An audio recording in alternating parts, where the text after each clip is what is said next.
할렐루야. 오늘도 함께한 우리 성도들에게 하나님의 큰 은혜가 충만하기를 주님의 이름으로 축복합니다.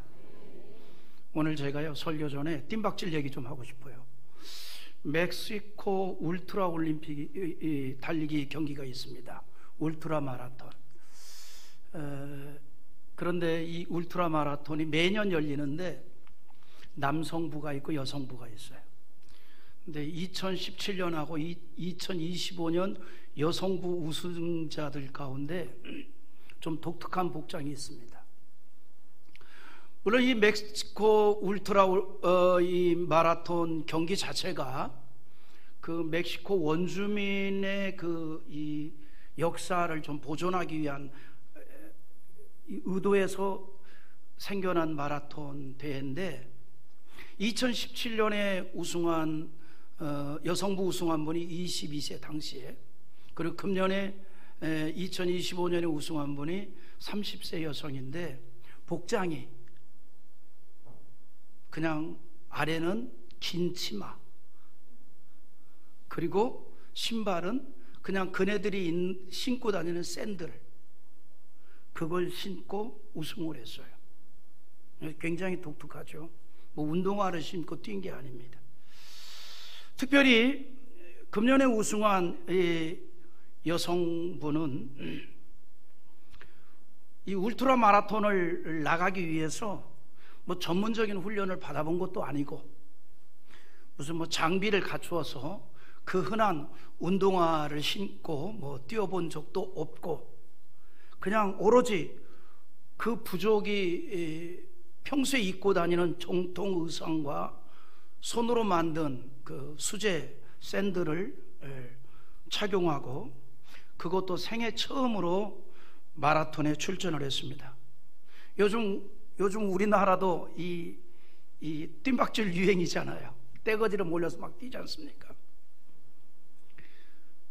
근데 이 금년에 여성부에서 우승한 이 사람 뭐 평소에 뭐 훈련을 해본 적도 없고 마라톤 무슨 뭐 이 기교를 배운 적도 없고 무슨 뭐 좋은 그러한 그 운동화를 착용한 것도 아닙니다. 심지어는 이분이 결혼한 분인데 경기장에 도착하기 위해서 남편과 함께 자기 집에서부터 이 경기장까지 14시간을 걸어서 도착을 했어요. 14시간을. 그리고 이틀 후에 레이스에 나섰습니다. 다시 말해서 뭐 운동 전에 무슨 관리를 한다든가 뭐 그런 것도 아니고 경기와 관련된 아무 준비도 안 된 상태로 출전을 했어요. 그런데 우승을 했습니다. 이 사람의 가장 큰 우승 비결이 뭐냐? 평소의 습관 때문입니다.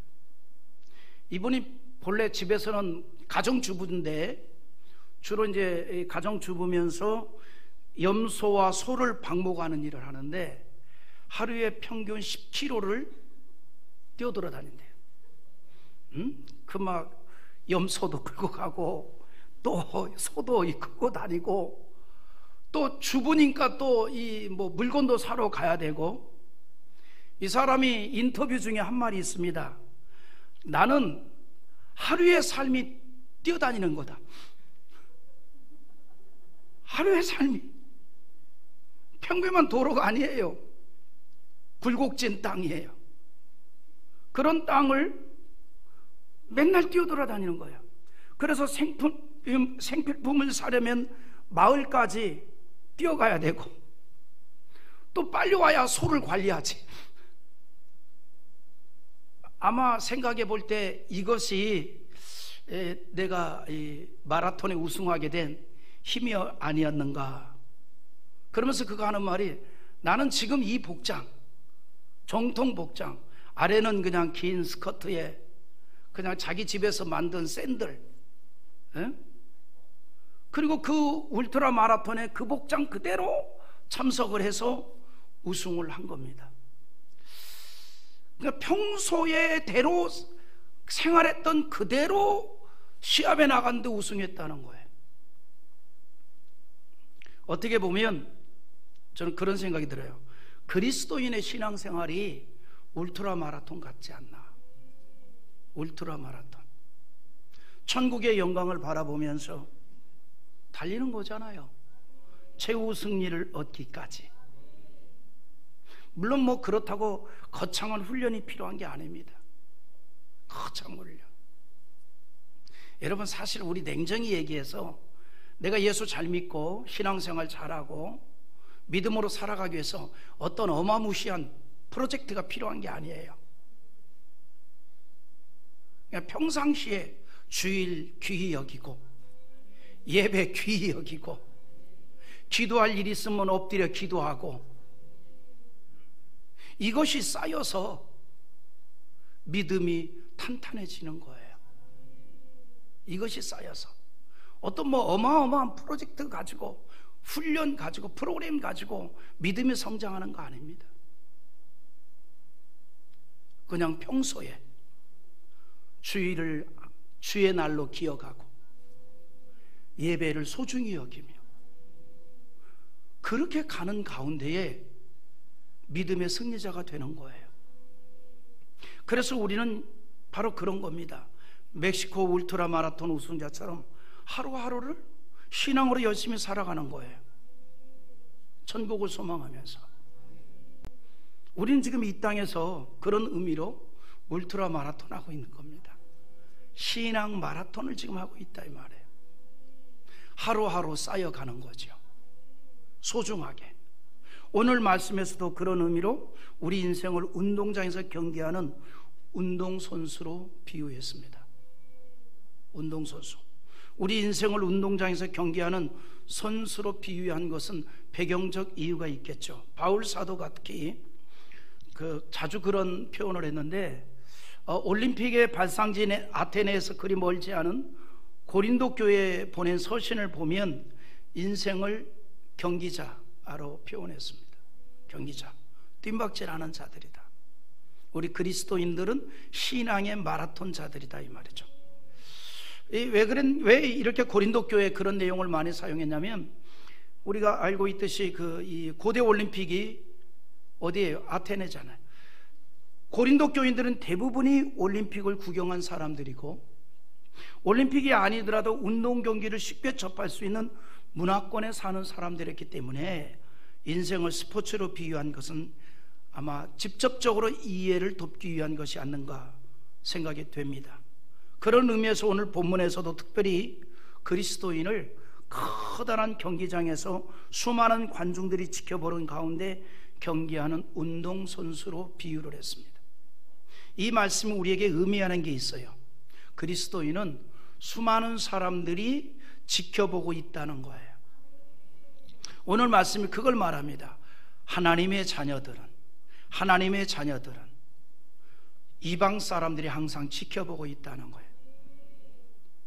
왜냐하면 우리는 특별한 사람들이기 때문에, 하나님의 백성이기 때문입니다. 하나님의 자녀이기 때문입니다. 오늘 본문의 1절에서 그걸 말해주고 있는데 한번 같이 또 읽어보죠. 이러므로 우리에게 구름같이 둘러싼 허다한 증인들이 있으니 모든 무거운 것과 얽매이기 쉬운 죄를 벗어버리고 인내로서 우리 앞에 당한 경주를 하며. 아멘. 여러분, 우리가 한번 이런 걸 한번 연상해 봅시다. 뭐냐면 커다란 경기장에 많은 관중들이 있습니다. 그리고 우리는 그 경기장에서 경기를 하는 선수들입니다. 그런데 그 경기장이 홈그라운드가 아니에요. 홈그라운드가 아니라 이 말이죠. 그러면 우리를 응원하는 소리가 많겠습니까? 아니면 우리를 기죽게 하고 조롱하는 소리가 더 많겠습니까? 상식이잖아요. 여러분, 홈그라운드의 이점이란 게 뭐냐면요, 관중들의 대부분이 자기 선수들을 응원하고 그 소리가 너무 높기 때문입니다. 그래서 예전에 우리 2002년 우리 그 월드컵 때 운동장에서는 11명이 뛰고 있는데 관중석에서는 또 한 명의 선수가 뭉쳤잖아요. 그게 큰 힘이 됐다 이 말이죠. 바로 이런 원리입니다. 홈그라운드가 아니라, 여러분, 그리스도인에게 있어서 이 세상은 홈그라운드가 아닙니다. 우리의 홈그라운드는 하나님의 나라입니다. 마치 우리는 커다란 경기장에서 경기하는 선수들과 같아요. 그리고 많은 관중들이 우리를 바라보고 있습니다. 세상이라는 경기장에서 운동을 하는 선수와 같다 이 말입니다. 그리고 수많은 세상 사람들이 우리를 보고 있습니다. 그래서 그리스도인들이 이 세상에서 신앙으로 살아갈 때 박수 소리보다는 오히려 조롱의 소리를 더 많이 듣게 됩니다. 어떤 분이 어느 교회에 현수막 하나를 찍어가지고 조롱하는 글을 올렸어요. 그 현수막 내용이 뭐냐면 캄보디아 단기 선교, 이 현수막이었어요. 근데 그걸 딱 올려가지고 그 다음 댓글이 이 글을 뭐라고 썼냐면 캄보디아 가서 뒤져버려라. 그리고 그걸 올려놨어요. 야, 참 고약하다. 참 고약하다. 여러분 기억하세요. 오늘 말씀과 연관되는 거예요. 이곳은 홈그라운드가 아닙니다. 그럼에도 우리는 열심히 경기를 해야 돼요. 신앙의 경기를 해야 됩니다. 수많은 사람들이 우리를 바라보고 있습니다. 박수치고 격려하기 위해서 보는 거 아닙니다. 조롱하기 위해서. 우리의 신앙의 발걸음을 멈추도록 하려고, 길을 죽이려고. 하지만 그리스도인들은 조롱하고 비난하는 그들을 변화시켰던 안디옥 지방 성도들 같이 인식에 대한 변화를 일으키려고 하는 영적 의지를 가지고 살아가는 자들이 되어야 합니다. 우리가 사도행전에서 보았잖아요. 안디옥은 지중해 문명과 시리아의 사막이 만나는 세계적인 도시였습니다. 그 도시에서 모인 각양의 사람들, 다양한 나라에서 온 사람들이 있습니다. 그리고 그 속에서 예수를 믿는 사람들이 생겨났습니다. 그 예수를 믿는 사람에게 안디옥 지방에 있는 이방인들이 이름을 붙였습니다. 저들은 크리스찬이다. 저들은 그리스도인이다. 그러니까 예수 믿는 사람들에 대해서 최초로 그리스도인이라는 이름이 붙여진 곳이 바로 안디옥 지방이잖아요. 그것도 이방인들이 붙였습니다. 왜 그러면 그리스도인이라는 이름을 붙였냐? 나사렛 출신 예수를 그리스도, 즉 메시아로 따르는 어리석은 무리들이라는 조롱하기 위해서 그렇게 붙였던 겁니다. 조롱하기 위해서. 나사렛 출신 예수가 메시아라고 생각하고 그를 신으로 여기며 따르는 어리석은 자들이라는 의미로 그리스도인이라고 붙였습니다. 그럼에도 불구하고 안디옥 지방의 그리스도인들은 가는 곳마다 만나는 사람마다 나는 당신들이 말하는 그리스도인입니다. 나는 당신들이 말하는 그리스도인입니다. 존경하는 상황이 아니에요. 조롱하고 있었어요. 어리석은 자들이라는 그런 이 정서가 가득했던 것입니다. 그럼에도 불구하고 굴하지 아니하고 나는 그리스도인입니다. 그리고 이런 말도 하죠. 당신도 그리스도인이 됐으면 좋겠습니다. 시간이 지나면서 그리스도인에 대한 불신자들의 인식이 달라지기 시작했습니다. 경멸조로 붙여진 그리스도인이란 이름이 존경의 대상으로 바뀌었다는 사실입니다. 안디옥 지방의 그리스도인은 경멸과 조소로 붙여진 그 이름을 영광과 존경의 대명사로 바꾸어 버렸습니다. 여러분 이런 거 있잖아요. 원정 경기 가서 축구하는 축구 선수가 단 이 스탠드에 단 하나도 그를 응원하는 자가 없이 몽땅 다 그 지역 그 대표를 응원하고 있을지라도 간단해요. 게임에서 이겨버리면 됩니다. 간단해요. 게임에서 이겨버리면 되는 거예요.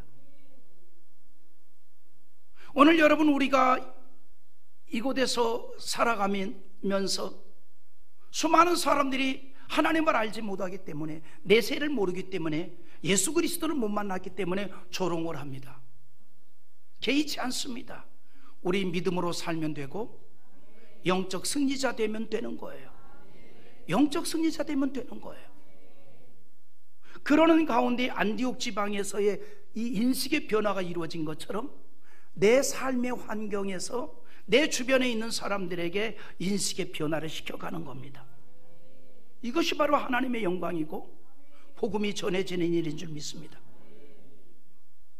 우리는 능히 그 일을 감당할 수가 있는데 예수 그리스도가 나와 함께 하기 때문입니다. 그 주님 붙잡고 나아가면 되는 거예요. 그것을 우리가 사명으로 생각하면 되는 겁니다.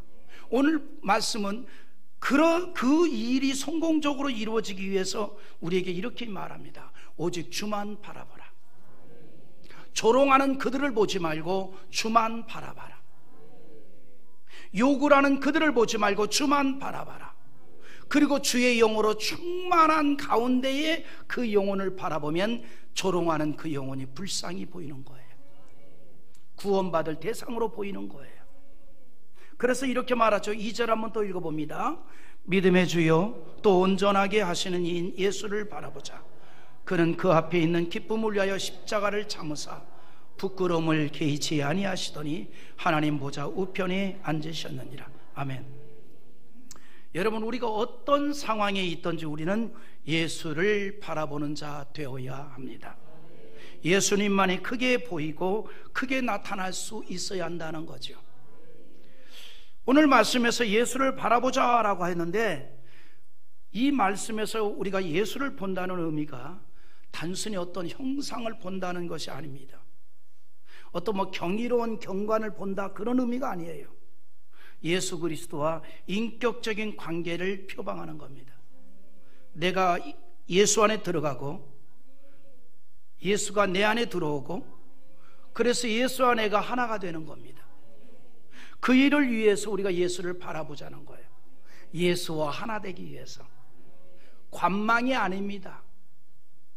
내가 예수 그리스도 속에 흡수되기 위해서, 예수 그리스도와 하나 되기 위해서 예수를 바라보자는 겁니다.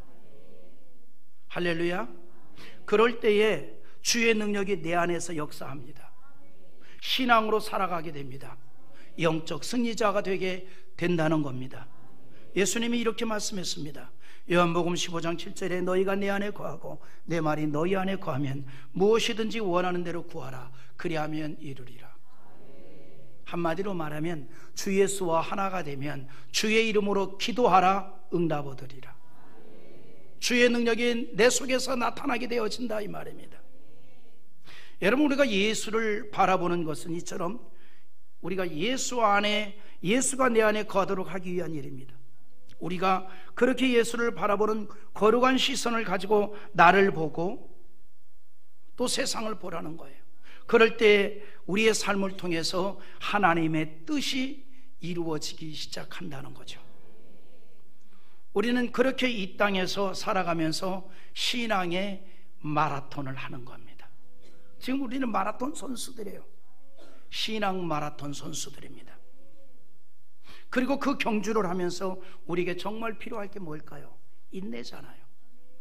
장거리 마라톤 선수에게 가장 필요한 게 인내예요. 포기하지 않는 것. 그래서 1절에 뭐라 그랬습니까? 인내로서 우리 앞에 당한 경주를 하며, 이렇게 말합니다. 인내로서 어떤 일에도 신앙의 달리기를 포기하지 아니하고 하나님께서 이루시는 일들을 위해서 소망 중에 인내하고 하나님께서 기뻐하는 일을 위해서 최선을 다해 달려가자, 이 말이죠. 그래서 42.195km를 달리는 선수들에게 가장 필요한 게 뭐냐면 마음의 각오와 포기하지 않은 인내심이었어. 우리가 천국 들어가는 그날까지 포기하지 않는 겁니다. 그래서 때로는 나 자신과의 힘든 싸움을 할 때도 있겠죠. 여러분, 우리 속에는요 두 자아가 있습니다. 바울이 보여준 거예요. 이 두 자아가 있어서 신앙적인 갈등을 할 때가 있습니다. 좀 더 하나님의 기쁨이 되는 신앙을 위해서 힘쓰려고 하는 좋은 자아가 있는가 하면 반대로 신앙에서 벗어나려는 자아가 있었다는 거예요.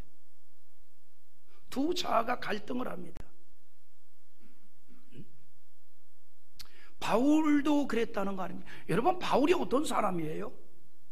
자신의 모든 것을 배설물로 여기고 오직 예수로 충만한 채 예수를 증거하였던 바울까지도 그런 갈등을 했어요. 그런 갈등. 여러분, 우리가 잔잔한 것에서 큰 것까지 갈등 많이 하잖아요. 아유, 오늘은 왠지 몸이 그런데 하루 쉴까? 52 중에 하루 빼먹는 건데. 하잖아요, 갈등. 물론 여러분 주일 다 지키니까 모르지만 새벽 예배 나오는 사람들은 이거 갈등 자주 합니다. 에이, 오늘은 가슴으로 기도하자. 우리가 신앙생활 하다 보면 잔잔한 갈등이 많이 있잖아요. 헌금 봉투 놓고서도 한 장 넣을까 두 장 넣을까 뭐 우스갯소리 같습니다만 크고 작은 갈등이 많이 있습니다. 그런데 바울이 그런 갈등을 했어요. 자기 모든 걸 배설물로 여기고 오로지 예수만 증거하고 주를 위해서 살았던 바울조차도 그런 갈등이 있었다는 거예요. 우리 로마서 7장 22절과 3절 한번 읽어볼까요? 내 속사람으로는 하나님의 법을 즐거워하되 내 지체 속에서 한 다른 법이 내 마음의 법과 싸워 내 지체 속에 있는 죄의 법으로 나를 사로잡는 것을 보는도다. 고상하고 어렵게 얘기했는데 쉽게 말하면 이거예요. 믿음으로 살까? 조금 포기할까? 이거예요. 두 갈등을 한다는 얘기입니다. 바울의 심령을 사로잡은 것은 전혀 다른 두 자아가 있다는 거예요. 하나님의 법을 즐거워하는 자아와 그 법에서 벗어나려는 자아가 있다는 거예요. 우리로 말하면 앞에서 말했듯이 신앙으로 살아가려는 자아와 신앙에서 조금 흐트러져 버리려는 자아가 싸운다는 겁니다. 이게 싸운다는 거예요. 우리가 신앙의 걸음을 걸으면서도 소소하고 작은 것까지도 그런 갈등을 할 수 있습니다. 그런 갈등을 할 수 있어요. 예배드림과 헌금하는가 직분을 맡아서 충성하는 것까지도 그럴 때가 있잖아요. 바울 사도처럼 마음속에서 싸움을 할 수가 있습니다. 누구나 다 그렇죠. 목사는 안 그럴 것 같아요. 이만만 하면 최선을 다했다. 스스로 위로하고 격려할 때도 있는 거예요. 이게 잘못된 거죠. 바울처럼 어디에 머물렀든지 달려야 하는데,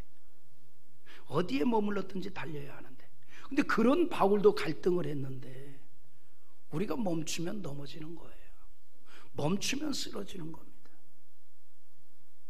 우리는 이렇게 자기와의 힘든 싸움을 하면서 신앙의 다름질을 하는 거죠. 마지막까지 지치지 않도록 힘을 안배하면서 달려가는 거예요. 그래서 그리스도인은 육체의 생명이 다하는 그날까지 신앙의 다름질을 하는 사람들이기에 신앙 마라토노라 이 말입니다. 신앙의 마라토노.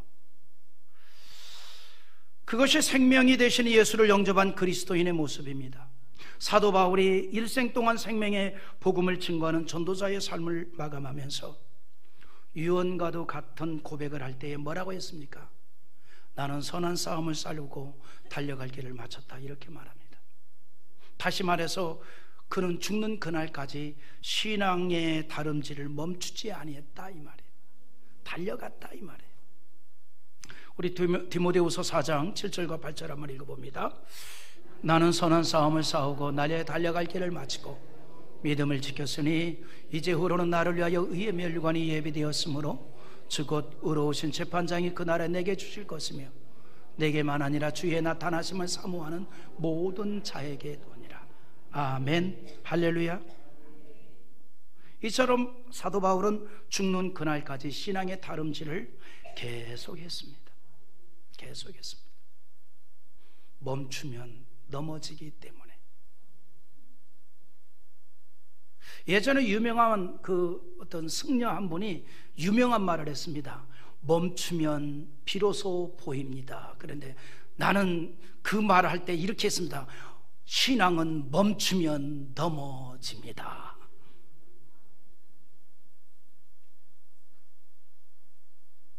멈추면 보이는 게 아니에요.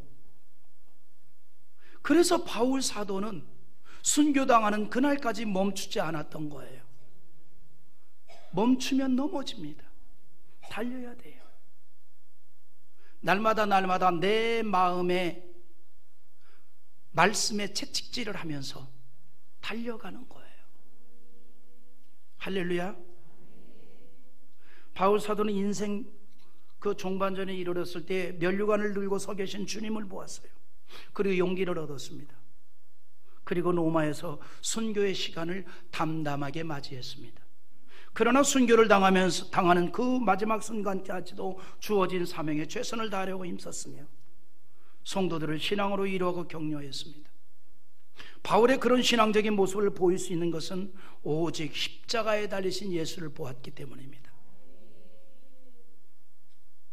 오늘 우리가 신앙의 승리자로 나가려면 십자가의 주님을 보아야 합니다.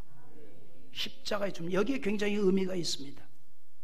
여러분, 우리가 예수를 보되 만일 오병이어의 풍성함을 주신 벳세다의 예수님이나 죽은 나사로를 살리신 그 능력의 예수님만을 오로지 기대하고 바라보고 따른다면 무슨 일이 일어날까요?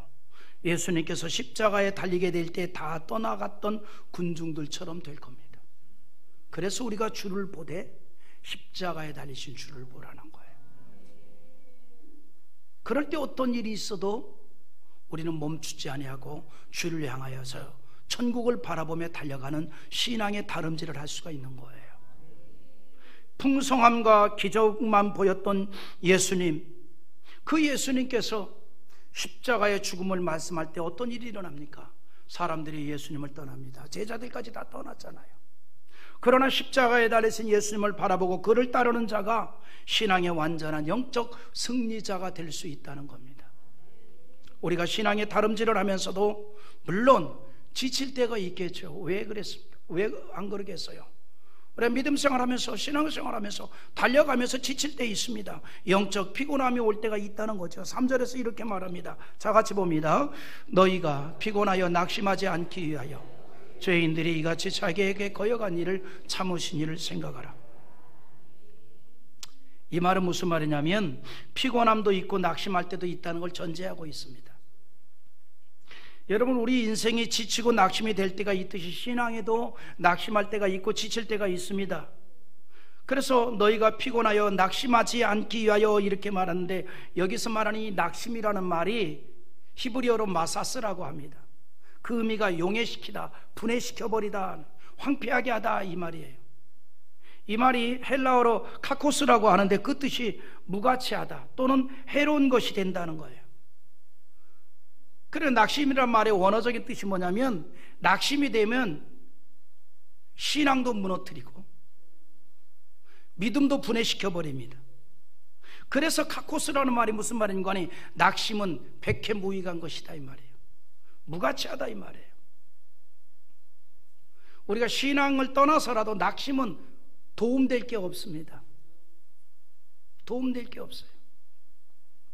낙심은 인간의 영혼을 황폐하게 하고 무가치하게 하고 해롭게 만들어 버립니다.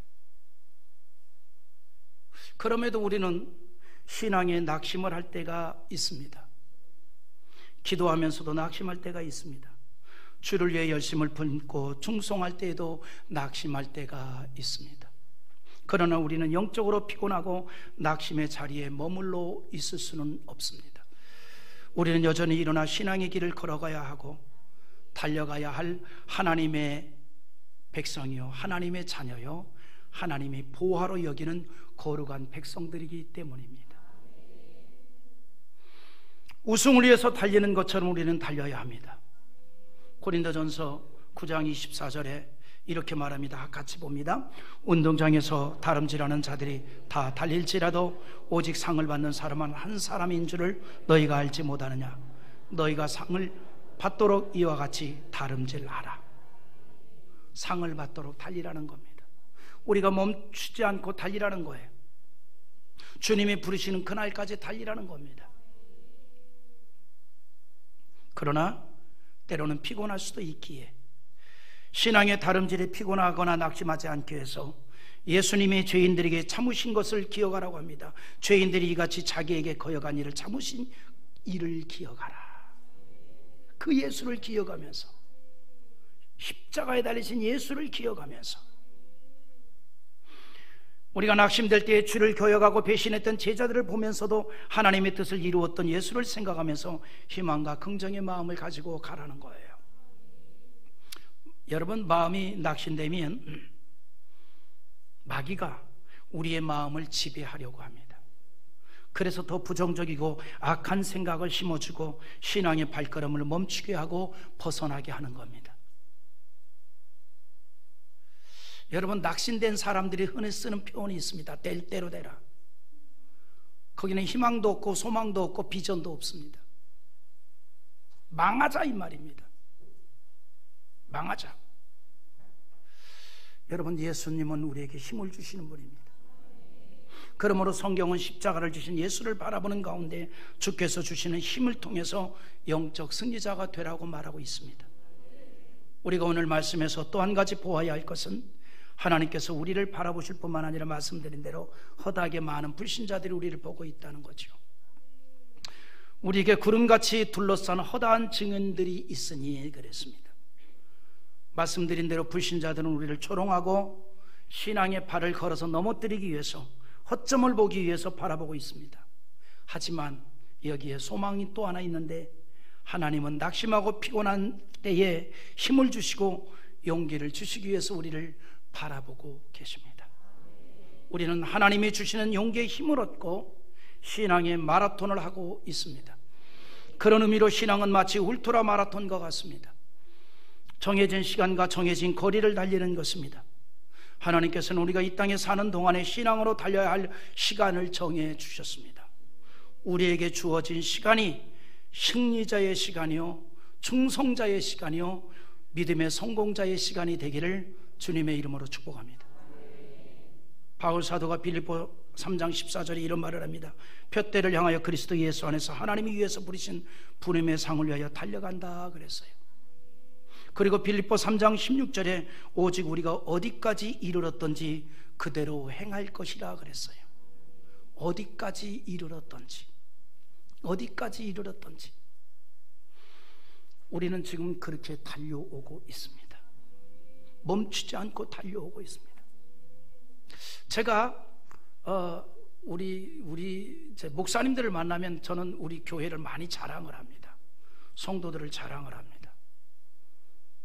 왜냐하면 우리 전체적인 어떤 우리 한국교회 양상을 볼 때 대단히 교회가 영적으로 건강하다고 나는 믿기 때문이고, 그 어려운 중간에도 주를 위해서 살려고 발버둥을 치고 몸부림치고, 그리고 주의 이름으로 헌신하려고 애쓰는 그런 모습들이 너무나 귀하고 너무나 아름다웠기에 자랑을 많이 해요. 내가 참 복을 받은 목회자다. 그런 성도들을 목양하고 있으니 참 복을 받은 목회자다. 그러니까 어떤 목사는 성도들 때문에 낙심되는 목사가 있는다면, 어떤 목사는 성도 때문에 더 힘을 얻고 더 용기를 얻고 감사를 노래하는 목사가 있는데, 그 목사는 행복한 목사인데 장대교회 담임 목사예요. 우리가 지금까지 같이 달려왔잖아요. 힘있게 달려왔잖아요. 이제 앞으로도 하나님이 주시는 힘을 받아서 신앙의 달리기를 멈추지 아니하고 승리하는 그날까지, 최후 승리하는 그날까지 달려가는 저와 여러분 될 수 있기를 주님의 이름으로 축복합니다.